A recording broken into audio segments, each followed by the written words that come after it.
Makin dibelanjakan, uang makin melimpah. Kambing banyak dibunuh karena kambing banyak dikonsumsi oleh manusia. Sekali melahirkan, induk kambing paling melahirkan 2 ekor anak. Anjing jarang sekali dibunuh karena jarang dikonsumsi manusia. Sekali melahirkan bisa 7 hingga 9 ekor anak. Seharusnya populasi anjing lebih banyak dari kambing sebab anjing jarang dibunuh dan bisa melahirkan banyak anak. Tapi faktanya populasi kambing justru lebih melimpah ketimbang anjing. Rumus ilmiahnya, air terproduksi karena kelestarian pepohonan. Di kota-kota besar, misalkan di Jakarta, pepohonan sudah ludes terganti oleh beton dan bangunan metropolitan. Jakarta berbalik arah dengan kondisi di desa. Di desa, alamnya masih asri dengan pepohonan. Namun saat kemarau, di Jakarta jarang yang teriak-teriak kurang air. Selalu ada dan tersedia, entah bagaimanapun proses produksinya. Suatu saat, di musim kemarau, saya bolak-balik di hotel-hotel kota Jakarta. Tidak ada hotel kekurangan air. Namun saat saya pulang kampung, di desa saya yang begitu banyak pohon hijau, malahan semua warga sedang panik karena kekurangan air karena kekeringan. Aneh kan? Di kota besar yang jarang pohon hijau dan lebih banyak bangunan, malahan tidak kurang air. Di kampung, malahan kurang air. Air itu adalah energi alam semesta, tidak musnah ketika digunakan manusia. Makin banyak digunakan, justru air makin banyak. Entah bagaimana proses produksinya. Itulah energi alam semesta. Makin banyak dipakai, makin melimpah. Kambing makin melimpah karena banyak dikonsumsi manusia. Air juga demikian. Semua energi alam semesta demikian itu. Makin banyak dimanfaatkan manusia, maka makin melimpah. Energi listrik, energi api, energi sembako, dan lain-lain. Di kota-kota besar dengan energi-energi tersebut, pemakaiannya jelas sangat boros ketimbang di desa-desa. Tapi segalanya tersedia lebih melimpah di kota-kota besar. Uang itu energi, makin banyak dibelanjakan juga makin melimpah. Membelanjakan uang kerap menjadi momok menakutkan. Di Servo Prosperity Training Class yang saya buka, membelanjakan harta akan menjadi energi terbarukan untuk meningkatkan rezeki Anda. Cuma bagaimana atur mindset, atur belief, dan sensingnya? Ikuti trainingnya di Servo Prosperity Online Class. Segera daftar dengan klik link di deskripsi atau klik di bio ataupun hubungi nomor WhatsApp tertera dan juga bisa klik di gusbanan.com. Bodi itu karakternya nggak mau di bawah Priyati.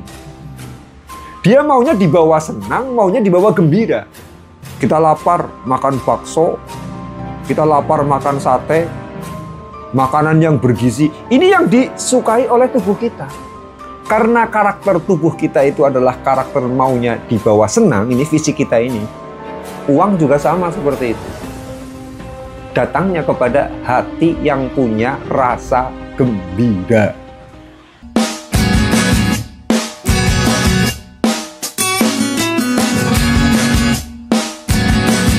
Assalamualaikum warahmatullahi wabarakatuh. Waalaikumsalam warahmatullahi wabarakatuh. Kita jumpa kembali ya, Salam Prosperity, ketemu dengan saya Muhammad Nurul Banan. Saya akan bicara tentang energi uang yang kita keluarkan tapi dengan rasa terpaksa. Jadi entah itu uang itu kita berikan, entah uang itu kita bayarkan untuk membayar belanjaan ataupun apa. Tapi kalau energinya adalah energi rasa terpaksa, nah ini yang kali ini mau saya bahas. Jadi ada efek-efek yang ya lumayan menyakitkan lah ketika kita mengeluarkan uang baik untuk sedekah, untuk belanja, untuk berbagi dan lain sebagainya. Itu ada efek-efek buruknya ketika energinya adalah energi rasa terpaksa gitu. Begini ya. Uang itu adalah energi yang diturunkan oleh Allah ke alam semesta. Itu untuk mencukupi kebutuhan bodi kita. Ini pernah saya jelaskan ya, tapi saya ulang sedikit. Jadi uang itu diturunkan, tujuan utamanya adalah untuk mencukupi kebutuhan tubuh kita, kebutuhan fisik kita. Contohnya, kita lapar ya, beli bakso, ya kan? Iya. Lah beli bakso, kita nggak bisa membayarnya dengan amal soleh. Kita nggak bisa membayarnya dengan budi pakerti, dengan akhlakul karimah, nggak bisa. Bayarnya ya pakai duit. Itu. Kita lapar, kita beli bakso. Tubuh kita telanjang, kita butuh pakaian.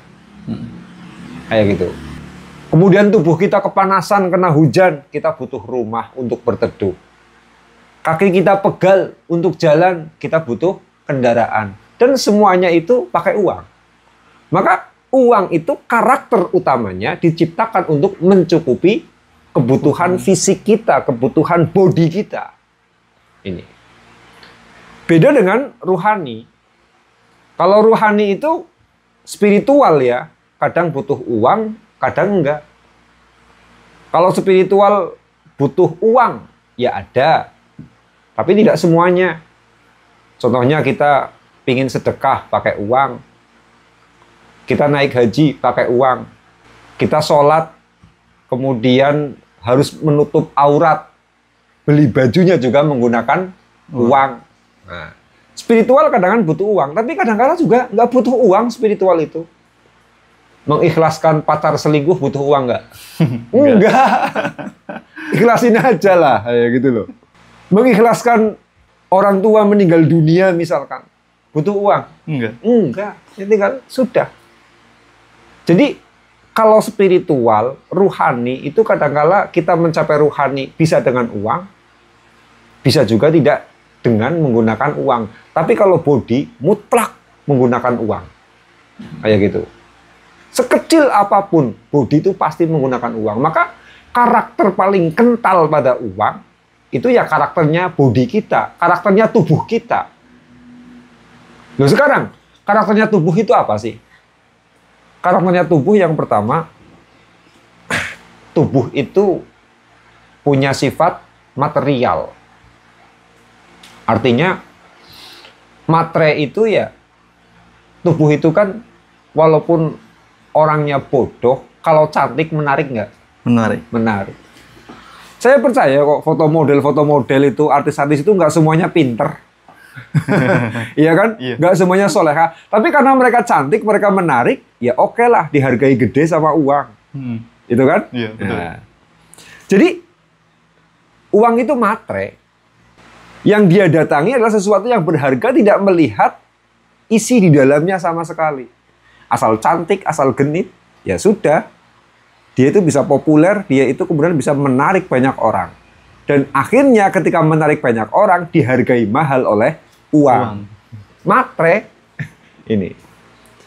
Nah, dari kemateriannya uang ini, itu sifatnya uang atau karakternya uang, ini mengikuti karakternya tubuh kita, karakter fisik kita, karakter body kita. Lah body itu karakternya bagaimana? Yang paling khas dari body itu adalah body itu maunya dibawa senang, tidak mau dibawa prihatin. Contohnya kayak gini, kita prihatin puasa, perut kita nolak nggak? Nolak. Nolak keroncongan, gitu loh. Kemudian tenggorokan kita nolak karena haus, kulit kita nolak karena dehidrasi, kayak gitu. Apalagi perokok. Waduh, mulutnya itu kalau puasa pagi-pagi seperti saya itu menderita sekali. Karena apa? Pingin rokok, kayak gitu loh, ya. Pingin rokok. Nah, ini body itu karakternya nggak mau dibawa prihatin. Dia maunya dibawa senang, maunya dibawa gembira. Kita lapar makan bakso, kita lapar makan sate, makanan yang bergizi. Ini yang disukai oleh tubuh kita. Pakaian juga kayak gitu. Tubuh kita lebih suka dengan pakaian-pakaian yang halus, pakaian-pakaian yang mahal. Karena lebih keren, lebih ganteng, lebih tertata kan? Iya. Kayak gitu. Jadi maunya itu dibawa seneng, dibawa gembira. Itu karakter body seperti itu. Karena karakter tubuh kita itu adalah karakter maunya dibawa senang, ini fisik kita ini. Uang juga sama seperti itu. Datangnya kepada hati yang punya rasa gembira. Ada orang kok hatinya susah dengan uang, sedih dengan uang.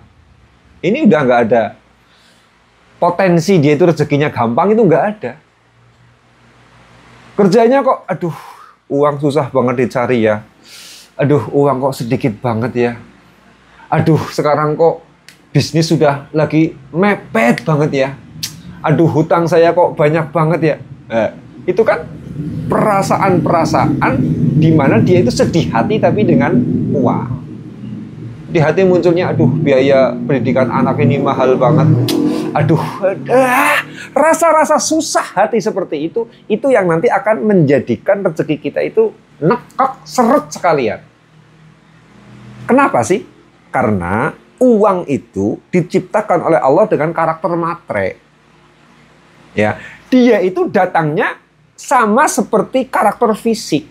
Karena memang tujuan uang diciptakan itu adalah untuk melayani body kita. Sementara body karakternya harus dibawa gembira, tidak mau dibawa prihatin. Maka kalau uang sampai dibawa ke arah prihatin, rasa prihatin di sini, ini uang ini jadinya apa? Nantilah datangnya, nantilah datangnya lah. Kayak gitu loh. Jadi makin orang itu senang, uang itu makin datang. Maka jangan kaget, para artis itu kan kebanyakan mereka terjun di dunia hiburan. Mereka bukan pembisnis ulung, bukan. Mereka para penghibur. Hidup mereka biasa dalam dunia hiburan. Yang terjadi ya, banyak kan artis yang kaya raya. Banyak. Itu. Karena mereka hiburan. Dunia hiburan. Yang bokongnya ngebor. Ini ya. Tapi bahkan, ya Masya Allah, artis bokep itu ya kaya-kaya. Film porno itu. Karena apa? Mereka terjun di dunia kegembiraan. Itu. Di diskotik ya, duit banyak di sana. Karena mereka sebetulnya yang datang ke diskotik adalah orang-orang yang mencari kegembiraan. Jadi dimanapun ada kegembiraan, di situ uang mendekat. Karena memang uang itu tidak melihat kesalehan, tidak melihat ketakwaan, enggak. Rasa gembira kita yang dilihat pertama itu. Kita takwa, tapi hati kita sedih dengan uang. Ya uang nggak mau dekat.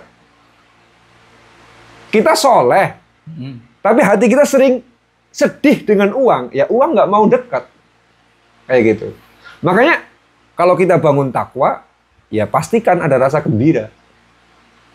Gitu. Kita mau tobat, pastikan diiringi dengan rasa gembira. Kita mau soleh, pastikan dengan rasa gembira. Kita menjadi ilmuwan, pastikan dengan rasa gembira. Karena rasa gembira ini adalah pondasi pertama bagaimana uang itu datang. Ini. Lah iya, yang namanya orang-orang yang hatinya itu prihatin dengan duniawi, itu kan orang-orang yang sebetulnya dia itu kalah oleh kehidupan dunia. Lah iya, bagaimana nggak kalah? Kita sedih hati ya kalau kemudian orang tua kita meninggal. Kita merasa kehilangan. Lah, ada orang kok kemudian sedih dengan uang. Berarti dia itu orang yang kalah dengan keduniawian apa enggak? Kalah. Kalah. Maka ciri orang yang dia itu kalah oleh duniawi, hatinya sering sedih dengan urusan uang. Gitu loh, ya. Sering sedih dengan urusan uang. Ini urusan uang ya, urusan matre memang. Jadi kegembiraan ini loh kunci yang pertama. Nah, maka kemudian kalau kita itu ingin menarik uang, pondasi pertamanya adalah rasa gembira hati. Kita harus bisa mendeteksi, loh, saya membayar ini gembira nggak hatinya? Saya mengeluarkan uang, gembira nggak hatinya? Saya sedekah ini, gembira nggak hatinya? Saya belanja ini, gembira nggak hatinya? Ini yang harus dideteksi pertama. Itu. Kemudian biasanya kan orang, Masya Allah, banyak yang sedih hati ketika mengeluarkan uang.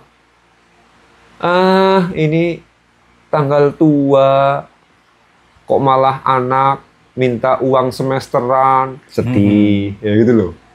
Oh, ini tanggal 10 debt collector datang. Ya. Ada penagih hutang datang, sedih kayak gitu. Uang lagi pas-pasan, istri minta uang belanja, sedih lagi. Rasa-rasa seperti itu yang menjadikan sabotase kepada hati kita. Maka kalau kita itu bisa gembira, sebetulnya rezeki gampang-gampang saja kok.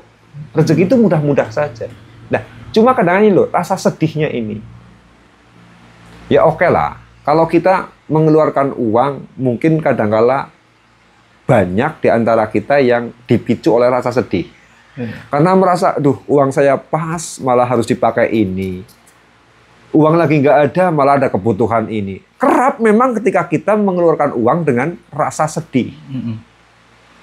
Tapi parah lagi ada orang yang menerima uang juga dengan rasa sedih.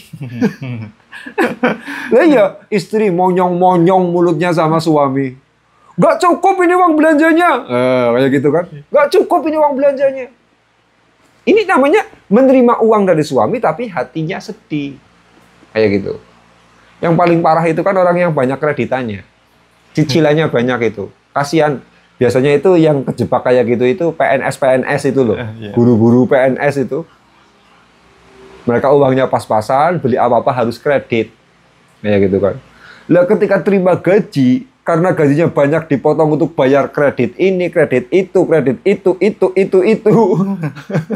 Dari sekian juta gajinya, paling terima cuma 200.000. Karena habis buat bayar kredit. Nah, dia terima gaji, terima uang, tapi dengan rasa sedih. Itu loh, rasa sedih. Nah ini, ketika kita menerima uang dengan rasa sedih, sudah kita itu menghancurkan rezeki kita. Jadi, rasa sedih rasa sedih dengan uang itu bukan cuma ketika kita melepaskan. Kalau melepaskan maklum lah. Banyak yang mentalnya memang sedih. Tapi menerima banyak juga yang ketika menerima itu dengan rasa sedih itu. Nah, ini yang nyabotase. Kayak gitu. Nah, karena ini pondasi uang itu harus dikeluarkan, diterima dengan rasa gembira, bukan dengan rasa sedih hati. Sekarang kira-kira, kalau kamu punya uang, kemudian dipalak sama preman, rasanya gimana? Sedih. Pasti sedih. Karena apa? Dipaksa untuk mengeluarkan uang. Itu. Atau kalau tidak, ada orang yang minta-minta sama kita. Tapi minta-mintanya itu maksa. Apa ada orang minta-minta maksa? Banyak kok. Itu kan klan-klan yang sekarang lagi viral itu kan. Yang orang-orang Arab Yaman itu kemudian mengaku keturunan Rasulullah. Itu biasa loh, kerjaannya datang ke rumah kiai maksa minta uang loh. Loh kok saya ngomong kayak gitu? Lah yang keluarga saya kiai kok tahu persis. Dan saya sendiri juga kiai, tahu persis kelakuan mereka itu. Kerap datang ke rumah-rumah kiai. Itu kemudian maksa minta uang. Ngaku cucu Nabi lagi. Itu loh. Ngaku cucu Nabi. Lah ternyata kadang-kala kiai itu jadinya apa? Aduh ini cucunya Nabi, nggak dikasih bagaimana, tapi dikasih juga menyakitkan di hati. Ya gitu kan. Menyakitkan di hati. Lah ternyata kemudian viral. Kemudian viral bahwa oh ternyata mereka itu abal-abal saja sebagai keturunan Nabi. Itu loh ya. Tes DNA-nya nggak nyambung. Nasabnya juga terbantahkan secara ilmiah. Makanya karena apa? Nggak mungkin lah cucu Nabi akhlaknya seperti itu. Kerjaannya maksa-maksa minta uang. Itu ada oknum-oknum seperti itu. Kalau ada orang yang punya yayasan sosial. Juga kayak gitu. Jualan anak yatim. Maksa minta dikasih. Gitu loh. Ngerayu terus. Ini menjadikan hati kita itu sedih jadinya. Ini. Nah, saya kira sih, saya nggak perlu menjelaskan detail itu nggak perlu. Tapi yang jelas, semua orang itu pasti merasakan bagaimana rasanya dimintai, tetapi dengan cara paksa. Itu. Lah, pasti hatinya sedih. Maka ini kalau kita itu mengeluarkan uang, ya, dengan dipaksa oleh orang lain, ini akhirnya kita itu mengeluarkan uang bukan dengan kehendak kita sendiri, tapi atas kehendak orang lain. Lah, kita melakukan hubungan seksual bukan atas kehendak kita, kan namanya diperkosa.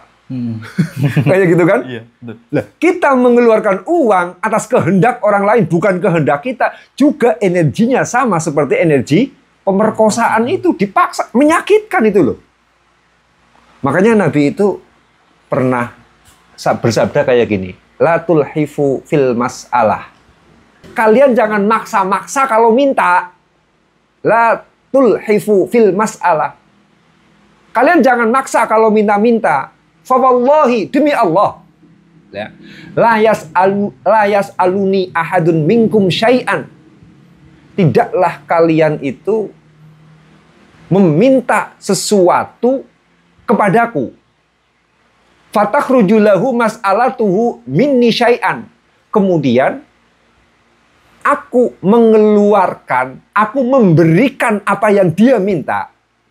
Wa ana lahu karihun. Sementara aku adalah orang yang tidak suka, aku orang yang benci, aku orang yang tidak ridho. Fayubarok fima a'taituhu. Maka akan diberkahi apa yang aku berikan kepadanya. Artinya kayak gini. Nabi itu menyabdakan, kalian kalau minta-minta, itu jangan maksa.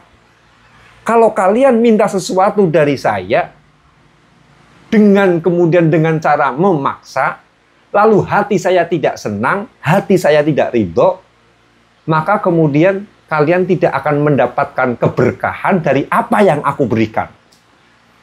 Jadi orang minta kok maksa, itu berkahnya sudah hilang dari apa yang dia minta. Ini kan energi miskin apa energi kaya kira-kira? Energi miskin. Energi miskin. Karena apa sih? Yang meminta ya akhirnya dicabut berkahnya. Yang dimintai hatinya juga kesal, hatinya sedih. Ketika hatinya sedih mengeluarkan uang, ini energi kemiskinan, energi keburukan. Karena apa? Uang itu datangnya kepada hati yang gembira, bukan hati yang bersedih. Ini. Jadi repotnya di sana. Makanya Allah juga berfirman, la yas'alun nasa ilhafa. Kalian jangan minta-minta kepada manusia ilhafa dengan memaksa. Jelas itu. Jangan meminta-minta dengan memaksa, model malak itu jangan. Karena ya itu tadi, yang meminta berkahnya dicabut, Nabi sudah menegaskan seperti itu. Yang dimintai akhirnya malah ketimpa kemiskinan. Karena dia keluarkan uang dengan melawan energi uang, di mana uang itu datangnya kepada hati yang gembira ketika mengeluarkan. Ini. Lah, ketika hati kita sedih mengeluarkan uang, ini repot. Repotnya uang nggak mau datang, rezeki makin seret. Maka kalau kita itu keseringan dipalak sama orang, ya, entah itu palakan orang yang minta-minta, kadang juga palakan penjual. Terapan aja gitu, ya. Palakan penjual, orang maksa supaya dagangannya dibeli, ngerayu terus, deketin terus. Itu kalau hati kita nggak bisa rela membayar dengan rasa gembira, ini menjadikan apa? Energi belanja kita malah mengurangi harta kita, mengurangi rezeki kita. Gitu. Jadi bukan cuma orang minta-minta, yang jualan kemudian memaksa, juga banyak kok orang jualan maksa itu. Ini. Nah ini, hal-hal yang seperti itu menjadikan energi si pemberi ya kemudian berkurang, energi yang menerima juga berkahnya itu dicabut. Gitu. Lah, lalu solusinya gimana? Jalan keluarnya. Jalan keluarnya ya hanya orang-orang yang berani untuk bersikap tegas dan tega itu yang bisa keluar dari model mengeluarkan uang dengan cara terpaksa. Ya mau nggak mau, kita harus tega, kita harus tegas menolak. Enggak, tegas. Enggak, tegas. Kalau kita nggak tegas, selalu nggak tega, nggak enak hati, sungkan, dan lain sebagainya, nah ini yang bikin parah. Kayak gitu loh. Karena memang kita mengeluarkan uang dan kita menerima uang itu butuh dorongan rasa gembira. Syaratnya kita mendapatkan dorongan rasa gembira, energi rasa gembira, syarat pertama adalah kita mengeluarkannya dengan kehendak kita sendiri. Ya memang saya ingin beli baju itu kok, beli. Ya memang saya ingin ngasih sama dia kok, kasih. Ya memang saya ingin sedekah kok, sedekah. Ya memang saya ingin berbagi kok, berbagi. Ya memang saya ingin ngasih sama istri kok, kasihkan. Dengan kehendak kita sendiri. Karena dengan kehendak kita sendiri itu adalah pondasi pertama untuk menemukan rasa gembira. Gitu. Nah, kalau itu bukan kehendak kita, ya sudah. Yang selamat itu hanya orang-orang yang berani untuk tegas dan tega.